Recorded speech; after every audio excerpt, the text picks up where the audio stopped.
Bonsoir à toutes et à tous. Merci à vous d'être présents ce soir pour cette rencontre intitulée « Et si on éteignait les villes la nuit ?» à l'occasion des soirées débats « Et si ?» organisées par le Quai des Savoirs. Je suis Valérie Ravinet, je suis journaliste et j'ai le grand plaisir d'animer cette rencontre. Bonsoir également à tous ceux qui sont actuellement en direct via Facebook Live, sur la page Facebook du Quai des Savoirs. La soirée est également live tweetée sur le compte Twitter du Quai. Vous pouvez réagir, poser vos questions en commentaire du live sur Facebook et sur Twitter avec le hashtag Luminopolis en mentionnant @Quai des Savoirs. On partagera vos questions, vos remarques, vos commentaires en deuxième partie de rencontre, après l'intervention de notre invité ce soir, l'astrophysicien non pratiquant Sébastien Vauclair. C'est lui-même qui se présente ainsi. Bonsoir Sébastien. Bonsoir. Alors, on va évoquer avec vous la pollution lumineuse, cette présence nocturne anormale de la lumière artificielle et ses impacts sur l'environnement, sur la faune, sur la flore, sur la biodiversité en général, mais aussi sur la santé.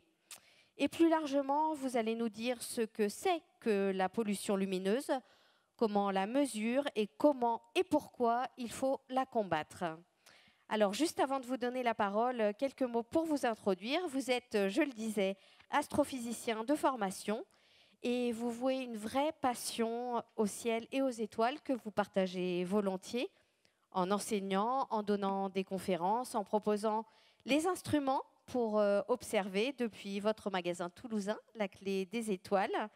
Vous êtes également à l'origine de la réserve internationale de ciel étoilé du Pic du Midi, avec l'idée de mener d'autres projets de ce type un peu partout sur le territoire et qui existent déjà d'ailleurs.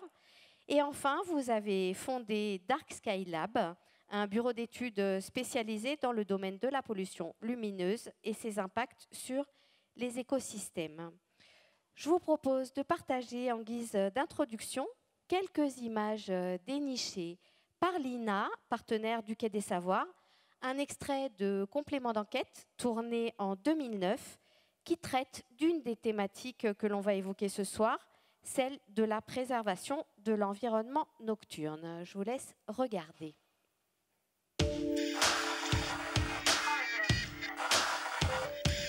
Éclairer la nuit, partout, tout le temps, ce n'est pas seulement un gaspillage énergétique, c'est surtout une aberration écologique.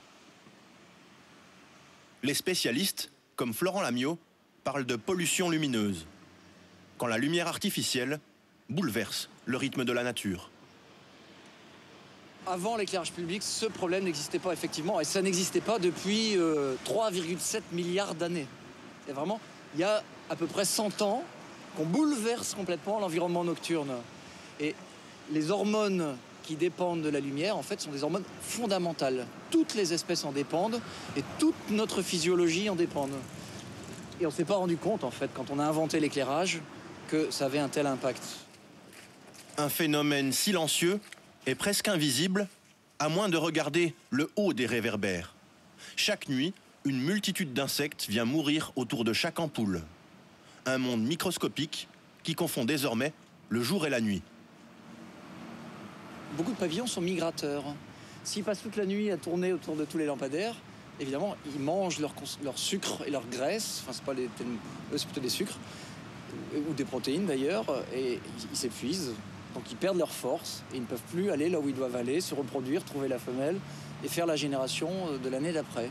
Et donc d'année en année, il y a de moins en moins de ces insectes. À cause de l'éclairage. À cause de l'éclairage. Si les insectes disparaissent, les végétaux sont en danger. Des arbres qui souffrent eux aussi des ravages de l'éclairage. Comme ici, en plein centre de l'île, avec des projecteurs surpuissants. C'est très chaud et vraiment très violent pour l'œil.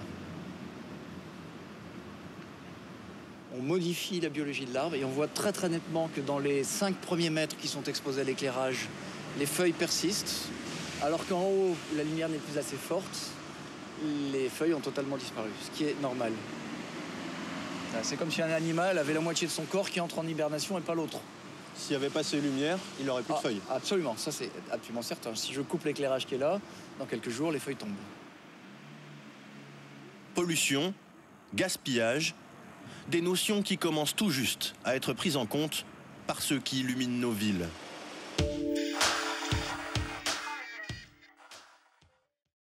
On va bien sûr revenir avec vous sur ce thème évoqué dans ces images, Sébastien Vauclair, au détour de votre intervention qui commence par un voyage autour de la Terre. C'est parti.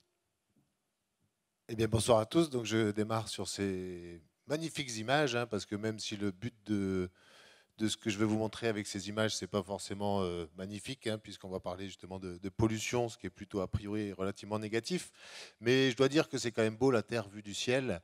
Bon, là, j'ai sélectionné essentiellement des images de nuit, mais vous allez voir aussi des images de jour. Et je reprendrai volontiers à mon compte une remarque de Thomas Pesquet, astronaute bien connu des Toulousains évidemment, qui a été en fait assez bluffé de là-haut, depuis la Station spatiale internationale. En gros, il disait que de jour, quand on regarde la Terre le jour vu depuis la station, je vous rappelle que la station, là, on est en orbite à 400 km d'altitude, c'est pas très haut finalement, 400 km, c'est à peu près 4 fois la limite de l'espace, donc on est en orbite très basse.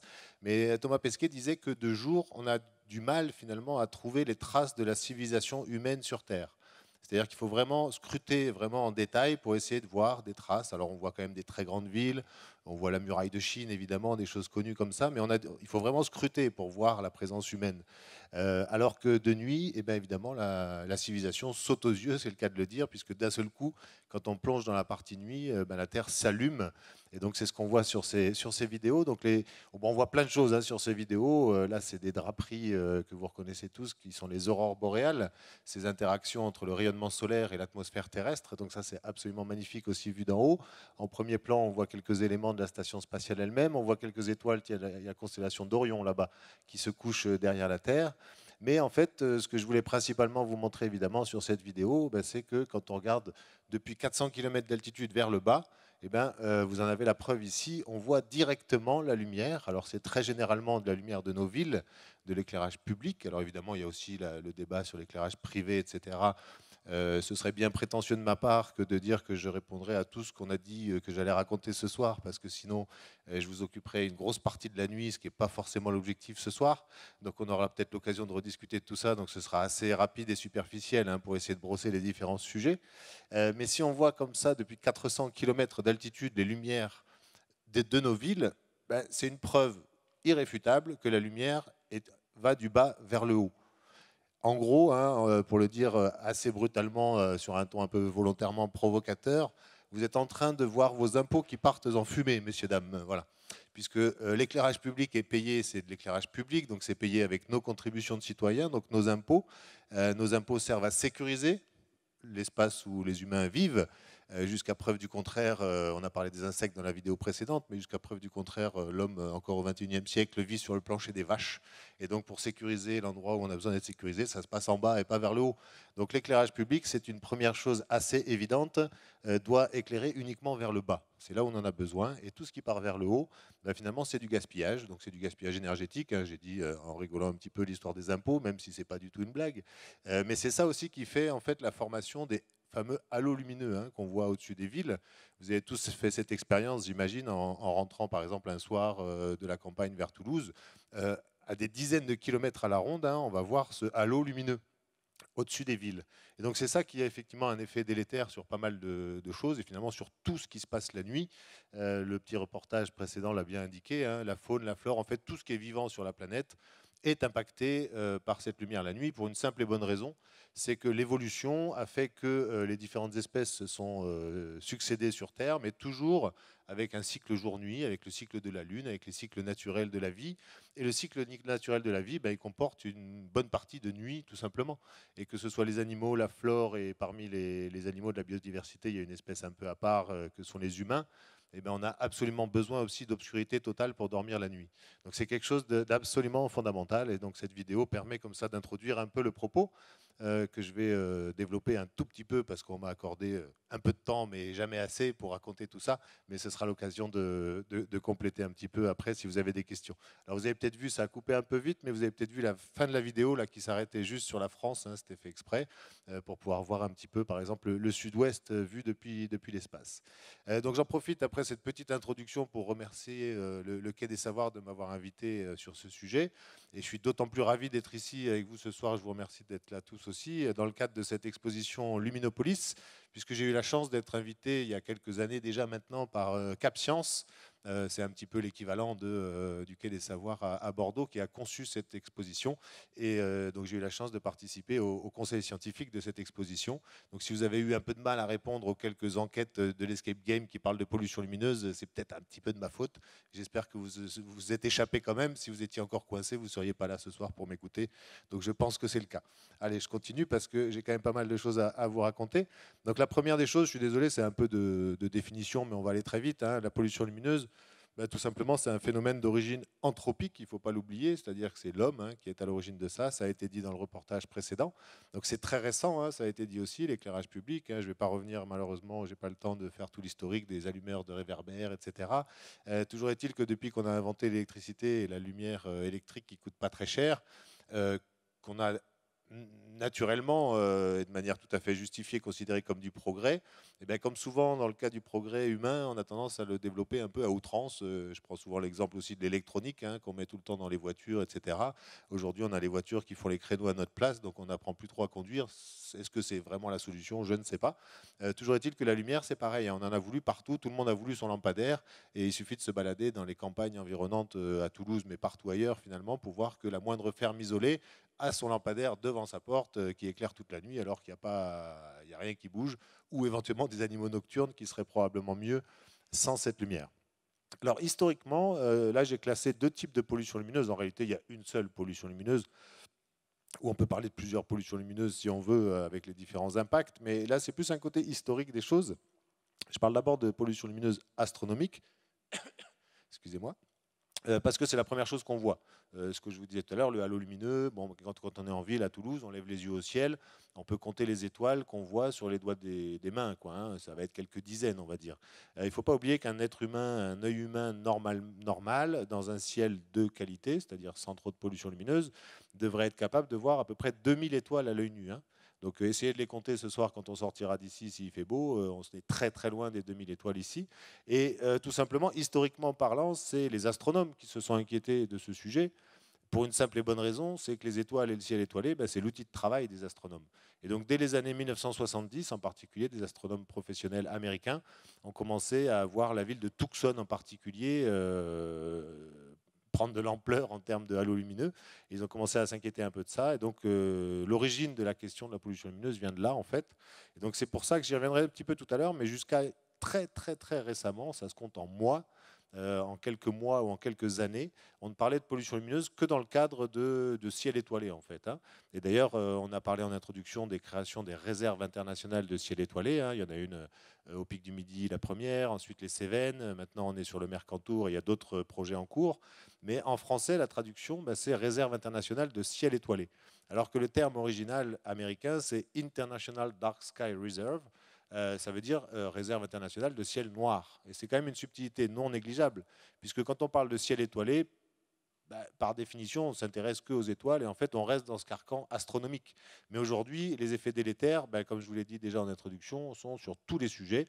Et donc maintenant, c'est vraiment une question de biodiversité au sens général. Et je dois dire qu'on est quand même beaucoup plus écouté sur ce sujet depuis les crises économiques aussi, puisqu'il y a un vrai impact économique. J'y reviendrai tout à l'heure. L'éclairage public, c'est énorme pour les dépenses des collectivités. Donc ensuite, on a compris un petit peu plus tard qu'il y avait d'autres impacts. Donc on peut parler de pollution lumineuse au sens large écologique, qui dégrade donc les cycles naturels de tout type, finalement. Alors, un petit point historique, mais je l'ai déjà un petit peu dit rapidement, c'est juste pour montrer aussi cette petite infographie qu'on a réalisée. Vous voyez que ça démarre donc à la fin du XXe siècle, et puis on voit donc sur cette image une augmentation du halo lumineux dans les années 80, 90, 2000. C'est vraiment là où on a commencé, les villes grandissent, on a de plus en plus de lumière, etc. etc. Et puis la frise est volontairement tout à fait optimiste, puisque vous voyez qu'à partir de l'an 2000-2010, on a la première réserve internationale de ciel étoilé qui a été créée au Mont Mégantic au Québec en 2007.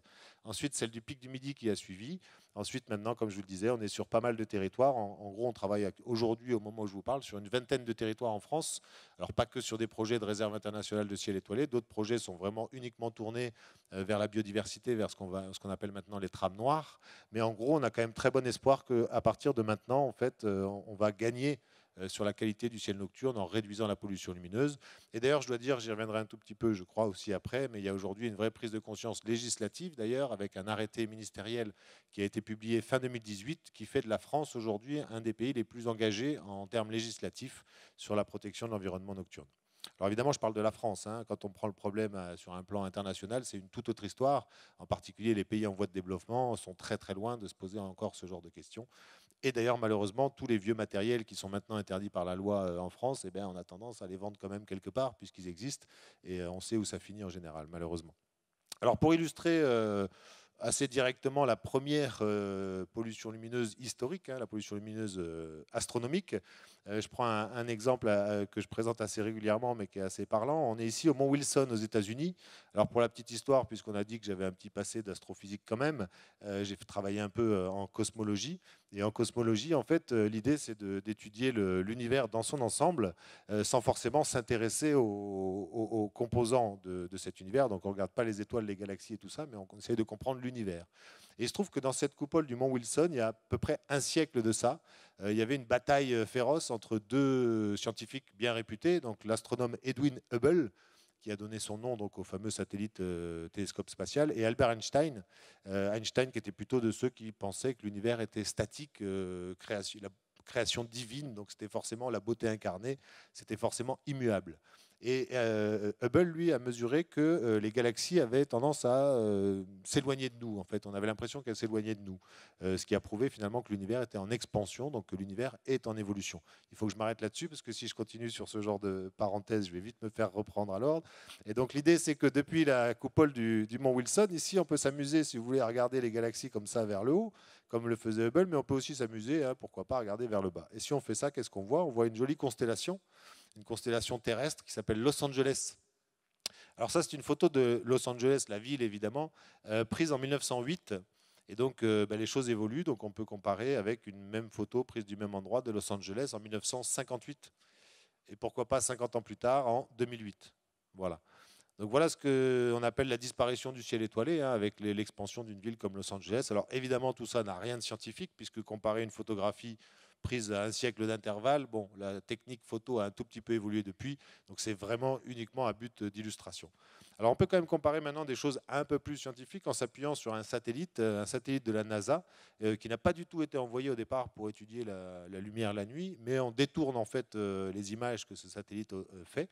J'y reviendrai tout à l'heure parce qu'on utilise maintenant très concrètement ces données satellites pour réaliser des cartographies précises de pollution lumineuse. Mais sur cette image, on peut comparer à une échelle d'à peu près 20 ans l'évolution de la pollution lumineuse vue depuis l'espace, là pour le coup avec les mêmes moyens de détection, etc. Donc là c'est déjà plus comparable. Je n'ai pas le temps de tout faire, mais imaginez la même comparaison sur la Chine sur la même période. Évidemment, c'est assez parlant. Alors ça, c'est une diapositive qui me tient vraiment à cœur parce que il faut quand même avoir à l'esprit que quand on parle de lumière, on est encore une fois des êtres humains, on est très anthropocentrés, on pense beaucoup à nous. Quand on parle de la lumière, en réalité, on parle d'une toute petite, infime partie de la lumière, uniquement la lumière que nos yeux, à nous d'êtres humains, est capable de voir. Et ça, c'est ce qu'on appelle la fenêtre du visible. Il faut savoir que la lumière, au sens large, ce n'est pas uniquement une petite partie de lumière visible à l'être humain, mais en fait c'est tout le spectre électromagnétique, donc en termes un peu plus scientifiques, voilà, ce sont toutes ces longueurs d'onde-là. Excusez-moi, j'essaye de maîtriser l'engin, mais ça va des rayons gamma, à savoir que les rayons gamma, c'est aussi ce qui est émis par exemple dans des explosions nucléaires, jusqu'aux ondes radio, en passant par les rayons X, ultraviolets, infrarouges, etc. Et là, le domaine visible, c'est-à-dire ce qui est visible à nos yeux, c'est uniquement la partie ici qui est représentée sous forme des couleurs de l'arc-en-ciel, puisque c'est uniquement les couleurs que nous, on peut voir. Deuxième partie du diagramme ici, en fait, si vous regardez l'espèce de draperie, vous voyez, qui parcourt en fait toute l'image, montre en fait le taux de pénétration dans l'atmosphère de ces différents types de rayonnement. Vous avez les altitudes ici sur le côté. Alors heureusement pour nous, les rayons les plus nocifs pour la vie, les rayons gamma, les rayons X, etc., sont totalement arrêtés par l'atmosphère, ce qui nécessite pour les astrophysiciens qui veulent l'étudier d'envoyer des engins au-delà. Et uniquement la seule partie de lumière qui descend jusqu'à la Terre, ben, finalement, c'est la partie visible à l'être humain. Ça, c'est quelque chose d'assez exceptionnel qu'il faut avoir à l'esprit. Alors moi, je vais un peu plus loin que Darwin. J'estime que c'est probablement quelque chose qui vient de l'évolution, qui fait que nous, nos yeux, même si c'est pas vrai, c'est pas grave, c'est une coïncidence peut-être, mais qui est réelle, nos yeux ont été faits d'une manière ou d'une autre pour être capables de voir uniquement la toute petite partie de lumière que l'atmosphère nous laisse passer. C'est-à-dire que s'il y avait eu un petit décalage, on n'aurait jamais vu les étoiles, on n'aurait jamais fait d'astronomie, on n'aurait probablement pas inventé toutes les sciences qu'on a aujourd'hui. Donc c'est la toute petite fenêtre du visible, il faut vraiment avoir ça à l'esprit. Et donc avec ce problème de pollution lumineuse, vous avez bien compris, on ferme la fenêtre et on ferme les volets et on tire les rideaux pour être bien sûr de se couper complètement à ce lien universel qui nous lie à notre environnement étoilé. Alors, les impacts sur les espèces, là, c'est pareil, ce serait beaucoup trop long si je devais tout raconter, c'est une évidence. Je vous ai représenté là, le hibou grand-duc, il suffit de le regarder de près ou pas de trop près, mais on voit tout de suite qu'il est doté par la nature de tous les avantages pour être meilleur que les autres la nuit. Hein. Il a des grands yeux au fond d'orbite parabolique, les oreilles, etc. Donc lui, il est fait pour évoluer la nuit mieux que les autres. Bon, ben, si on le plonge dans la lumière, ça ne marche plus comme il faut. Les oiseaux migrateurs aussi, ils se dirigent directement certains directement avec la Voie lactée. Hein. Il y a des vraies expériences physiques qui ont été réalisées dans un planétarium, par exemple. On a mis une population d'oiseaux migrateurs dans un planétarium et on a allumé le planétarium une fois dans un sens et une fois en tournant la Voie lactée de 90 degrés. Et bien, la migration, elle tourne de 90 degrés. Donc on a la preuve que les oiseaux se repèrent aux étoiles. Donc s'ils ne voient plus les étoiles, ça pose un problème. Et on a des cas comme ça où on retrouve des milliers d'oiseaux morts au pied de ponts des fois, parce que les oiseaux utilisent des corridors écologiques nocturnes naturels. Et souvent, ces corridors sont coupé par un viaduc ou un pont, et s'il est éclairé la nuit et que pas de bol le jour où c'est un départ de migration, il y a du brouillard, eh bien c'est un mur infranchissable. C'est des espèces qu'on appelle lucifuges, hein, qui, pour elles, c'est un mur comme si c'était un mur physique. Bon, j'ai beaucoup d'autres exemples comme ça, mais voilà, les petites tortulutes quand même, celle-là je l'aime bien. Les petites tortulutes, hein, quand leur maman a parcouru des milliers de kilomètres dans l'océan pour venir pondre au même endroit que leur lieu de naissance, première chose qu'elles font quand elles sortent de leur œuf, avec leurs petites pattes comme ça, elles ont presque 1 mètre de sable à creuser. Mettez-vous à leur place déjà pour sortir la tête du sable. Et ensuite, pour pouvoir se mettre à l'abri, il faut qu'elles aillent le plus vite possible dans l'eau. Et bien, pour repérer l'eau, elles repèrent le reflet de la Lune et des étoiles sur les vagues, sur le littoral. Et s'il y a un village qui est éclairé derrière, ben, on voit les traces des petites tortues qui tournent en rond parce qu'elles sont complètement perdues. Elles ne savent pas dans quelle direction aller. Et donc, elles ont tout le temps de se faire manger par les prédateurs. Bon, j'ai plein d'autres exemples. Hein. Si ça vous amuse, vous me poserez des questions sur les crapauds après parce qu'il y a des vrais travaux scientifiques qui sont faits aujourd'hui, qu'on fait en partenariat avec l'Université de Lyon, avec des vrais travaux scientifiques pour le coup, parce que finalement c'est assez rare. Tout ce que je vous dis là, ce sont des évidences, tout le monde le sait, tout le monde le comprend, mais il y a très peu de recherches scientifiques sur le sujet. C'est vraiment un sujet d'avenir. Alors, une autre espèce particulièrement impactée, je l'ai déjà un petit peu dit en introduction, donc je vais être rapide, c'est l'espèce humaine, tout simplement. Ça, c'est complètement prouvé par la science et par la médecine qu'on a besoin d'obscurité totale pour dormir la nuit. Donc, je vais passer un petit peu sur la question de la lumière intrusive. Vous voyez que ici, on a une chambre d'enfant à 3 h du matin qui est éclairée comme en plein jour. Ici, on a un immeuble qui est éclairé jusqu'au 6e étage. Je disais tout à l'heure que c'était vos impôts qui payaient l'éclairage public. Bon, ben là, c'est vos impôts qui permettent de violer vos propres libertés individuelles. Puisque vous êtes chez vous tranquille, vous pouvez avoir envie de dormir en fermant la fenêtre et en ouvrant la fenêtre pour respirer un peu. On est à Toulouse, il fait chaud. Mais si vous avez la lumière intrusive que vous avez payée et qui rentre chez vous alors que vous n'avez rien demandé, déjà, c'est une violation de votre liberté individuelle si vous avez envie de dormir la nuit tranquille. Mais en plus, ça va avoir des incidences sur votre santé. Donc on commence quand même à atteindre un niveau de paradoxe assez poussé. Il est temps de le prendre en compte. Alors une chose qui est bien connue maintenant, et ça l'étude, alors grâce aux petites bestioles qu'on a toutes dans nos poches, hein, qu'on a tous et toutes partout dans nos poches, les fameux smartphones et tout ce qui est écran plat, ces écrans plats sont équipés de LED. Et les LED, j'y reviendrai un petit peu, ont un spectre d'émission avec un gros pic dans le bleu. Et ça, c'est quelque chose d'assez important. J'ai mis l'illustration ici pour montrer l'exemple là de la liseuse, hein, le soir. Il faut éviter de lire, vous savez, sur votre smartphone ou sur une tablette le soir. Ça, c'est prouvé. Il y a même un prix Nobel de médecine, hein, qui a été attribué à des chercheurs américains l'année dernière.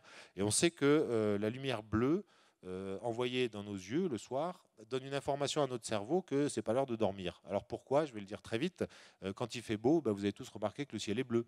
Pourquoi le ciel est bleu? Parce que l'atmosphère terrestre diffuse la lumière du soleil. La lumière du soleil, il y a toutes les couleurs de l'arc-en-ciel. Hein, vous le savez, quand on a un arc-en-ciel, toutes les couleurs sont là.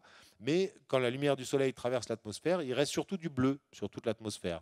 Ça, c'est un phénomène physique, hein, qu'on appelle la diffusion de la lumière par les molécules de gaz. Et il se trouve qu'avec les gaz qu'on a dans l'atmosphère, ce qui marche surtout, c'est le bleu. Donc on diffuse le bleu, c'est pour ça que le ciel est bleu. Du coup, si on envoie à notre cerveau, qui est habitué lui au cycle jour-nuit, de la lumière bleue, et ben le cerveau il va assimiler ça comme il fait jour, donc c'est pas l'heure de dormir, tout simplement. D'où le problème de la LED qui va émettre beaucoup de lumière bleue, puisqu'elle tombe pile dans le pic de maximum de sensibilité de l'œil humain la nuit. Voilà, c'est un des problèmes essentiels des nouvelles technologies d'éclairage, puisque c'est souvent avec de la lumière bleue.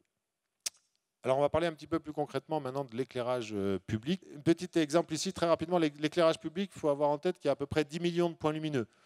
C'est bizarre, on ne sait pas exactement combien il y a de points lumineux, hein, entre 9 et 11, mais retenons 10 millions de points lumineux. On a parlé des insectes tout à l'heure, je reviens là-dessus. Les insectes l'été, c'est 150 insectes morts par lampadaire par nuit. Multiplié par 10 millions, faites le compte à la fin de l'année, c'est un vrai génocide pour la biodiversité en termes d'insectes, et les insectes, c'est une grosse partie de la biodiversité. Juste un chiffre, 41% de la facture d'électricité des collectivités pour l'éclairage public. 41%. C'est de loin la plus grosse dépense énergétique des collectivités. Aujourd'hui, on est sur des projets où on arrive à des économies d'énergie de l'ordre de 75-80%. La ville de Toulouse intramuros, c'est à peu près 4 millions d'euros par an uniquement pour l'éclairage public, pour vous donner un petit peu des ordres de grandeur. J'avance un peu vite parce que je crois que le temps passe. Quelques exemples, bon, vous voyez, il y a des bons, des moins bons. 10 minutes. Déjà, bon, il faut juste comprendre qu'un jour, on a quand même payé un ingénieur pour inventer ce type de lampadaire, c'est-à-dire un lampadaire qui éclaire partout là où il faut. Bon, ça, c'est le genre de choses qui sont complètement interdites par la loi et par l'arrêté de 2018. Hein.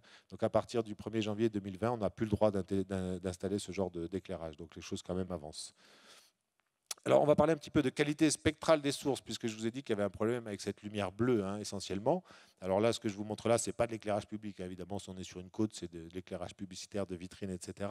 Mais on s'intéresse donc à décomposer la lumière, un peu comme fait l'arc-en-ciel, hein, tout simplement.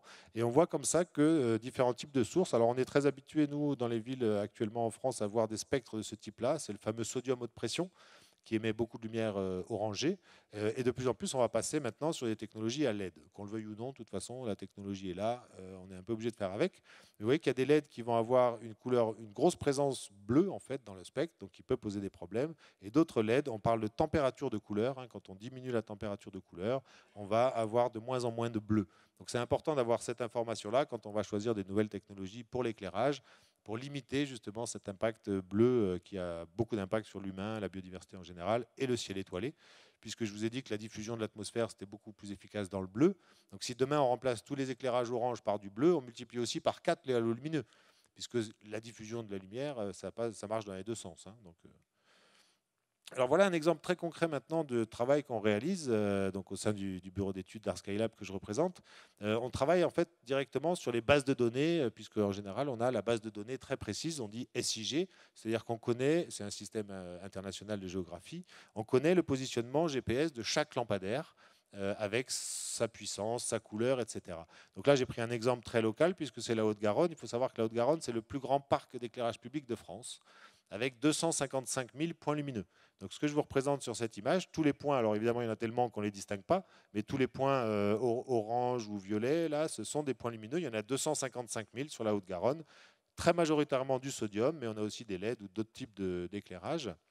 Et donc, à partir de ça, on verra qu'on peut réaliser des cartes de pollution lumineuse et pouvoir voir éventuellement l'effet positif de travaux de rénovation une fois, par exemple, l'application du nouvel arrêté. Alors, ce nouvel arrêté, justement, très rapidement, j'y reviendrai si vous avez des questions, on bannit totalement maintenant tout éclairage trop blanc qui envoie de la lumière vers le haut. C'est-à-dire que tous les nouveaux éclairages installés à partir de 2020 devront respecter ces critères-là, c'est-à-dire qu'ils éclairent que vers le bas et avec un éclairage plutôt orangé, avec en plus l'obligation d'éteindre les monuments publics, tout ce qui est vitrines, enseignes lumineuses, etc., au plus tard à 1h du matin. Évidemment, il y a des subtilités, mais j'y reviendrai si vous le souhaitez dans le débat. Alors, on parle de « et si on éteignait les villes la nuit ?» Alors, vous allez me dire, il est un peu brutal quand même dans son titre, on ne va pas quand même éteindre du jour au lendemain toute la ville. Bon, il faut savoir qu'effectivement, c'est une solution un peu brutale, mais ça existe. Ici, je vous présente une photo de la ville de Épinal. Épinal dans les Vosges, à peu près 35 000 habitants si j'ai bonne mémoire. Donc là, on est à Épinal en début de nuit, hein, vers 21h, 22h. Et voilà, 2 heures plus tard, Épinal. Vous voyez ? Donc on peut tout à fait le faire. Épinal a décidé il y a quelque temps déjà d'éteindre totalement son éclairage public. Tout l'éclairage public d'Épinal est éteint. Première constatation, quand c'est éteint, il en reste pas mal. Vu qu'on est après 1h du matin, tout ce qu'on voit là, c'est hors la loi. grosso modo, puisque c'est à peu près tous des éclairages privés, d'enseignes, de mise en valeur, etc., qui devraient être éteints selon la loi. Et ça date déjà du Grenelle de l'environnement, hein. Ce n'est pas la loi de l'année dernière, celle-là. Donc c'est possible d'éteindre les villes la nuit, puisque c'est la question qu'on m'a posée aujourd'hui, c'est possible. Après, c'est une solution qui n'est pas forcément la meilleure, je vous l'accorde. Et aujourd'hui, il y a des technologies, en particulier on parlait des LED, qui permettent de régler très finement, finalement, la puissance lumineuse. Donc on peut éclairer en début de nuit confortablement pour sécuriser les allées et venues, puisque c'est là où on bouge beaucoup, hein, on sort du travail, on fait des courses, on va dîner, etc. Et au fur et à mesure que la nuit tombe et que les gens dorment finalement, parce que c'est quand même le grand scoop de l'histoire, c'est que les gens dorment la nuit. En général, quand on éteint la nuit, personne ne s'en rend compte. Mais on peut quand même, si on veut garder un petit cheminement lumineux, en gardant les lampadaires allumés à 10 ou 20% de leur puissance nominale, ce qui permet de garder éventuellement pour les gens qui n'aimeraient pas trop l'extinction, mais de réduire quand même énormément. Voilà, donc si on était dit à la nuit, oui, c'est possible. Alors, bon, je pense que je ne vais pas avoir trop le temps de rentrer dans ces détails-là, mais on a développé aussi des outils de diagnostic en fait, pour savoir un peu analyser l'efficacité, la qualité d'un éclairage. Donc à l'instar des étiquettes énergétiques qu'on voit partout maintenant sur les appareils électroménagers, etc. Mais on a trouvé que ça, c'était beaucoup trop réducteur, parce que du coup, on ne s'intéressait qu'à l'aspect économique. Et si on s'intéresse qu'à l'aspect économique, eh ben, on se rend compte qu'en mettant des LED très polluantes, eh ben, on va économiser beaucoup. C'est-à-dire qu'on a une espèce d'inversion de proportionnalité. Plus on économise, plus on pollue. C'est un peu vite dit, et puis c'est plus tout à fait vrai maintenant, mais c'est un peu ça quand même. Du coup, on a développé cette étoile, puisqu'on ne se refait pas, on est quand même astronome à la base, une étoile énergétique, donc avec 5 paramètres qu'on prend en compte, et pas que l'aspect énergétique. Donc le premier, très rapidement, c'est on éclaire que vers le bas. Le deuxième, c'est non seulement on éclaire vers le bas, mais on dirige vraiment, on concentre le flux lumineux uniquement sur la surface qu'on veut éclairer. Parce que c'est bien d'éclairer vers le bas une route, mais si on éclaire vers le bas le champ d'à côté, la rivière, le fleuve, comme on a vu tout à l'heure à Lille, ben ça va aussi plein d'impact. Donc il faut vraiment éclairer que là où on en a besoin. Ensuite, on éclaire avec des lampes dont le spectre est respectueux aussi de l'environnement nocturne.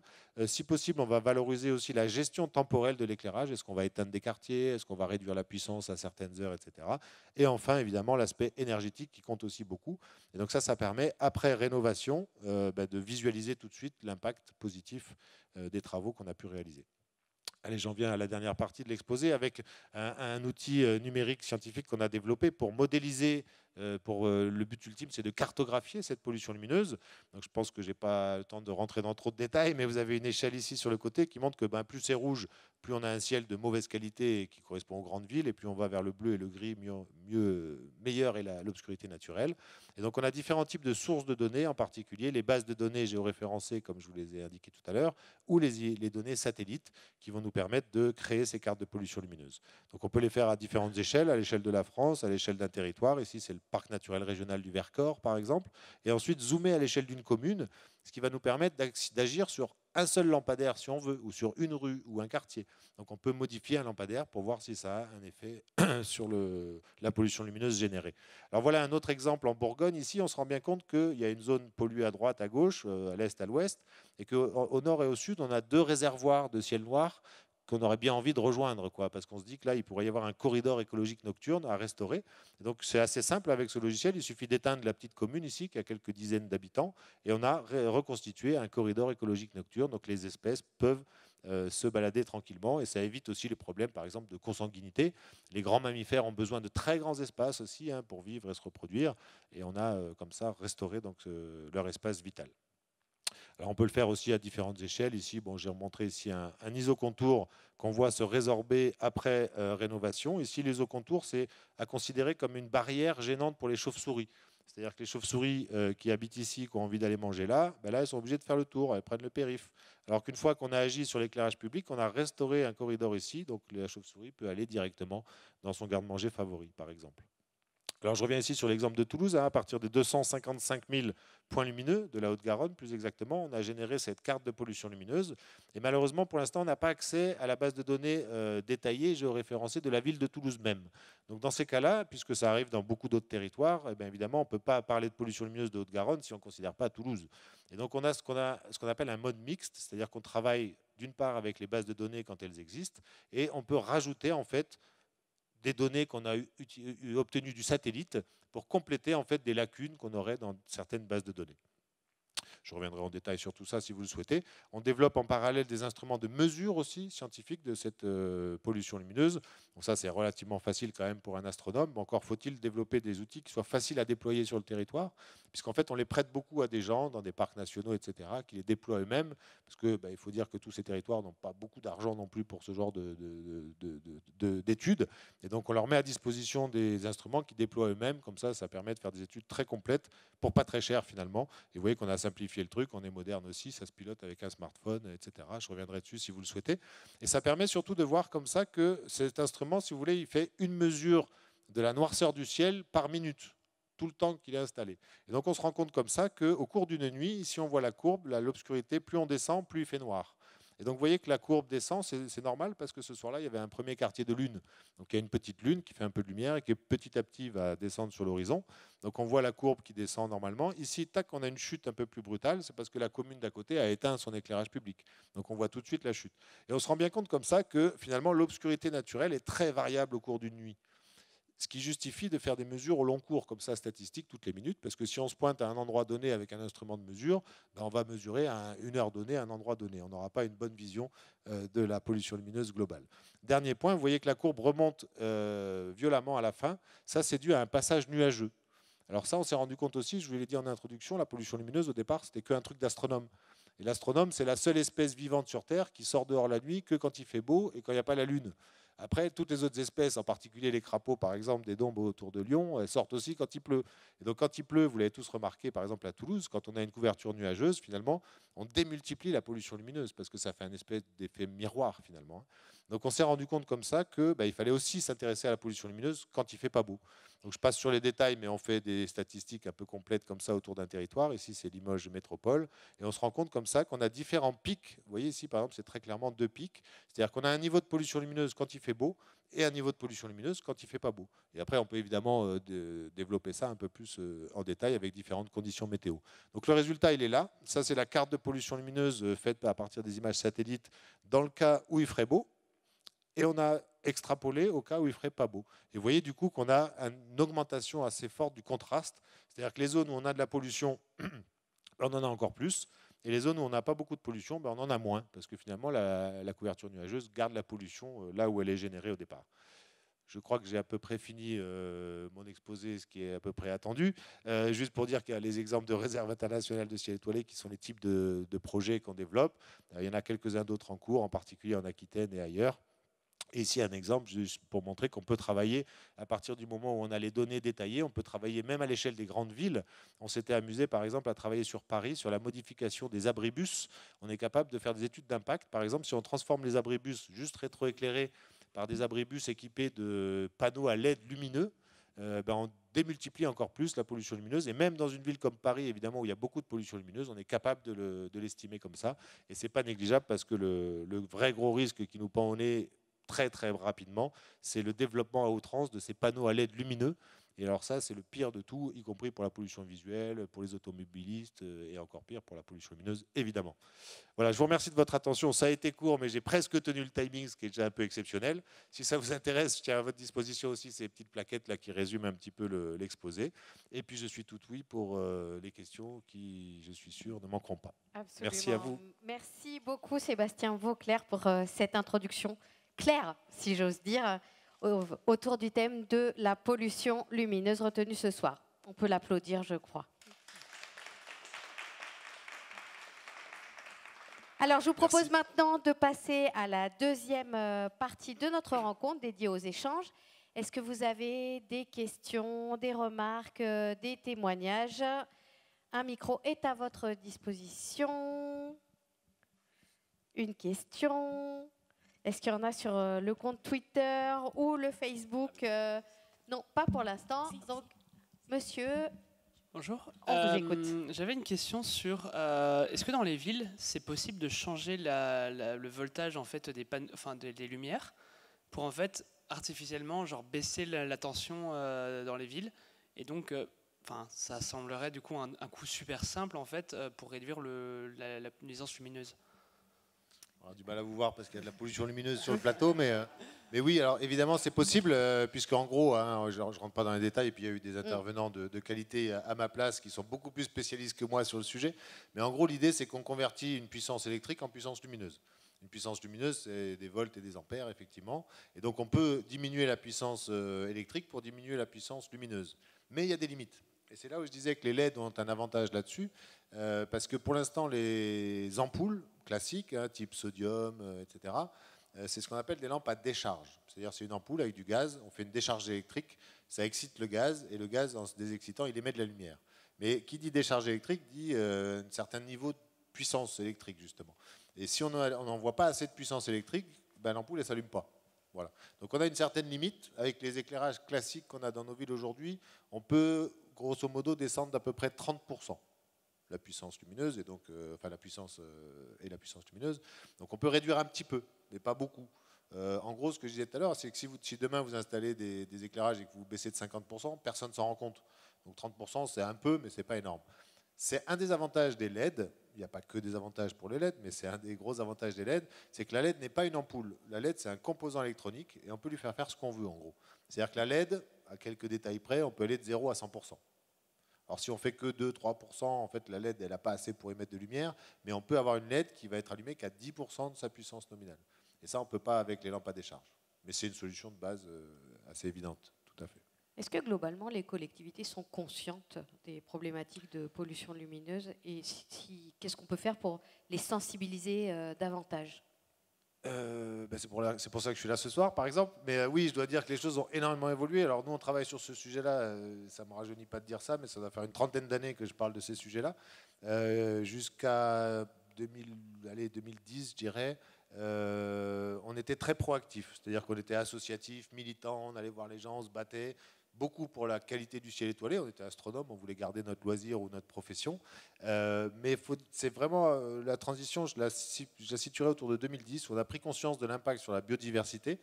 J'ai la prétention de dire que le travail qu'on a fait sur le pic du Midi et sur la réserve internationale de ciel étoilé, si j'en juge par le nombre de médias que j'ai croisés en 2010, moi j'ai dit... pas pour stigmatiser, mais le jour où on a eu un reportage aux 20h de TF1, je me dis que ça y est, on commençait à avoir touché beaucoup de populations, sachant qu'avant, il y avait déjà eu tous les autres un peu plus spécialisés. Donc, et en gros, moi aujourd'hui, si j'ai créé un bureau d'études, c'est presque qu'on m'y a forcé. C'est-à-dire qu'on m'a dit, vous êtes bien gentil à être 3 bénévoles dans votre association, mais nous, on veut travailler maintenant avec des collectivités, ce qui veut dire marché public, et puis d'être un peu plus professionnel, en fait. Et je dois dire qu'aujourd'hui, je suis non seulement plus proactif, c'est pas moi qui vais voir les collectivités en disant ce serait bien d'évoluer, j'essaye de répondre à la demande, en fait. C'est-à-dire que ce n'est pas ma première activité, comme vous l'avez dit gentiment tout à l'heure, j'ai une activité aussi un peu plus commerciale au centre-ville de Toulouse, mais c'est maintenant minime en fait dans mon activité professionnelle. Et donc je citais une vingtaine de territoires sur lesquels on travaille aujourd'hui, donc on arrive encore à répondre à de la demande, mais on est extrêmement sollicité. Donc ça prouve que les choses évoluent à tous les niveaux, et pas qu'en France, puisqu'on travaille aussi même un peu à l'étranger.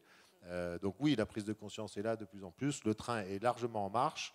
Comme je l'ai dit, maintenant, il y a une reconnaissance législative avec un des arrêtés ministériels les plus avancés au monde sur le sujet. Donc oui, les choses ont très nettement évolué. Merci. Une autre question ? Oui, bonjour Florian. Petite question, je crois avoir lu que les ampoules avec incandescence avaient un spectre lumineux qui était très très bon, qui correspondait, je crois, au soleil couchant, et qu'il n'y avait pas trop d'équivalence en termes de LED. Ça évolue la situation ou... Alors oui, ça évolue la situation parce que la technologie LED évolue tous les jours. Alors, il faut voir ce que vous entendez exactement par incandescence, parce qu'il y a des lampes qui commencent à faire un peu de bruit, qu'on appelle des lampes à plasma, qui sont faites au départ pour reproduire le spectre du soleil, justement. Oui, alors le problème de celles-là, c'est qu'elles ne sont pas du tout efficaces. Et le problème, c'est que là, on est quand même dans un côté très pragmatique, d'où la diapo que je vous ai présentée avec mon étoile. C'est-à-dire qu'il faut arriver à optimiser toutes les branches de l'étoile. Et donc, il y a des lampes qui peuvent être très intéressantes d'un côté, mais très mauvaises de l'autre. Et les lampes à incandescence, c'est le cas.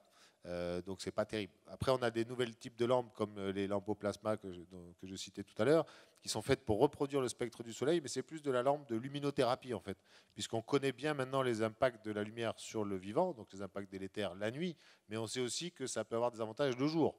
Pour les gens qui vivent dans des endroits où il n'y a pas beaucoup de lumière, dans le Grand Nord, par exemple, on a ces lampes de luminothérapie, en fait, qui permettent d'ailleurs, même pour les histoires de déprimes passagères, saisonnières, etc., qui peuvent être très efficaces. Donc on sait aujourd'hui qu'on devrait même réfléchir sérieusement à l'usage de la lumière le jour chez nous. Par exemple, il vaut mieux le matin vous réveiller dans votre salle de bain avec une lumière bien blanche, voire un peu bleue, tac, ça vous mettra un coup de boost pour vous réveiller le matin. Et au fur et à mesure de l'après-midi, avoir des lampes, des spectres de plus en plus chauds, de plus en plus jaunes, orange, pour terminer avec une lampe de chevet vraiment beaucoup plus orange foncé, en fait, pour vous aider à vous endormir en sécrétant la mélatonine, etc. Donc, mais après, quand il s'agit de le déployer sur l'espace public, c'est une autre histoire. Voilà. Et l'intérêt de la LED, c'est qu'elle est extrêmement efficace. C'est-à-dire là, on a aujourd'hui du sodium à 125, 150 watts, on va mettre à la place une LED à 30 ou 40 watts. Et donc, on a une efficacité énergétique sans précédent sur la LED. Et juste pour répondre, si vous laissez, hein, il y a 1 ou 2 ans de ça, on parlait des températures de couleur. Hein. Aujourd'hui, alors je suis désolé, c'est un peu technique, mais aujourd'hui, l'arrêté fixe 3000 Kelvin, la température de couleur maximum. 3000 Kelvin, c'est quand même beaucoup plus blanc que le sodium, mais c'est un blanc un peu doré, quoi. Je vous ai montré tout à l'heure, par exemple, le 4000 Kelvin, qui est très blanc et d'ailleurs agressif. Hein. Si vous les voyez dans les rues, ça vous éblouit. C'est un blanc un peu blafard qui n'est pas très agréable. On a l'impression d'ouvrir la porte du frigo. Hein. Et le problème, c'est qu'il y a aussi des subventions nationales pour pouvoir aider les collectivités à remplacer les éclairages, etc. Et les subventions sont limitées aussi avec certains critères. Et dans les critères, il y a l'efficacité énergétique, puisque le but du jeu aussi de rénover, c'est aussi pour économiser les énergies, quoi. Et donc ce critère, en fait, fixe un certain seuil d'efficacité.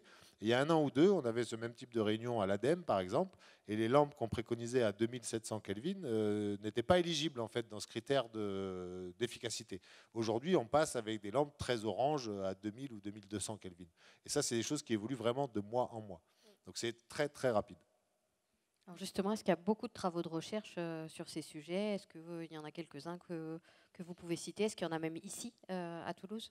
Bah oui, Toulouse, il y a un laboratoire qui est bien connu, le laboratoire Laplace, à l'université Paul Sabatier, qui travaille sur ces sujets-là. Alors, à ma connaissance, il travaille même encore un peu plus en avant maintenant vers ce qu'on appelle les OLED aussi, c'est quelque chose d'encore différent, mais qui typiquement ne peut pas encore être installé sur l'espace public parce que ça ne réagit pas bien avec l'oxygène et l'humidité. Donc on voit bien le problème dans l'espace public, il faut trouver un moyen de protéger pour ça. Mais oui, il y a un laboratoire de recherche à Toulouse là-dessus, et puis c'est de toute façon un sujet... Bon, il faut voir 11 millions de points lumineux en France, c'est quand même un sacré marché. Hein. Donc la recherche et développement, il y en a énormément. Après, bon, comme dans tous les sujets qui bougent beaucoup, il y a aussi tout et n'importe quoi. D'où l'intérêt de ce genre de travaux de sensibilisation pour comprendre que oui, la LED c'est bien, mais il y a LED et LED et il y a des usages, quoi. Merci. Une autre question? Alors, c'est une réponse double. Mais il y a aussi une expérimentation intéressante. Je parlais des usages. Il y a une expérimentation intéressante à Toulouse, hein, avec une start-up toulousaine qui a été invitée à ma place ici il n'y a pas si longtemps, qui s'appelle Kawantech et qui a développé en fait un système. Vous avez tous entendu parler des systèmes à détection de mouvement, mais c'est difficile en fait à gérer parce que si ça détecte tout ce qui bouge, bon, l'idée c'est que ça ne s'allume pas quand il y a un chat qui passe ou autre. Et là, c'est vrai qu'il y a une expérimentation qui est vraiment intéressante qui est faite à Toulouse là-dessus. C'est qu'on a un système non pas à simple détecteur de mouvement, mais avec une espèce de détection intelligente qui arrive à déterminer qu'est-ce qu'on voit passer. Mais plus que ça, c'est-à-dire qu'on peut voir passer une voiture, mais si elle fait que passer, on n'a pas besoin d'allumer. Encore une fois, les voitures n'ont pas besoin de lumière, hein, elles ont leur phare. Si on éclaire, c'est pour sécuriser plutôt les passants, les vélos, etc.